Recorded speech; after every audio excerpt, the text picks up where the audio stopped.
आणि आता बातमी आहे प्रदूषणासंदर्भातली। देशातील सर्वात प्रदूषित शहरांपैकी एक असलेल्या चंद्रपूरमधल्या प्रदूषणाचा फटका दस्तूरखुद्द मंत्री महोदयांनाच बसल्याचं बघायला मिळालं आणि त्याची ही दृश्य आता समोर आलेली आहेत।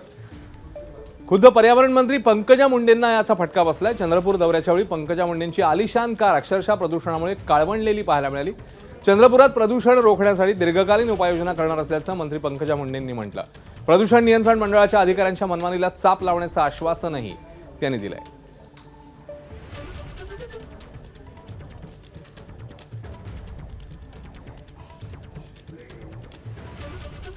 माझा कालपासूनचा रंग असा झालेला आहे, मी उन्हामध्ये पूर्ण रापून निघालेली आहे आणि उलट एवढी हीट वेव्ह असताना देखील मी माझा शब्द पाळायला इथे आले, कारण सुधीर भाऊंना मी शब्द दिला होता। सुधीर भाऊंनी सभागृहात लढा दिला होता आणि सुधीर भाऊंना आश्वासन दिलं, सभागृहात ते पूर्ण करण्यासाठी आलेली आहे। इथल्या प्रदूषणावर आम्ही एक लॉंग टर्म प्लॅनिंग तयार करू आणि यांना सुद्धा काम चांगलं करायला लावू, या उद्योगांनाही काम करायला लावू, इथल्या अधिकाऱ्यांनाही काम करायला लावू आणि सर्व मिळून इथल्या प्रदूषणावर मार्ग काढू। एबीपी माझा, उघडा डोळे बघा नीट।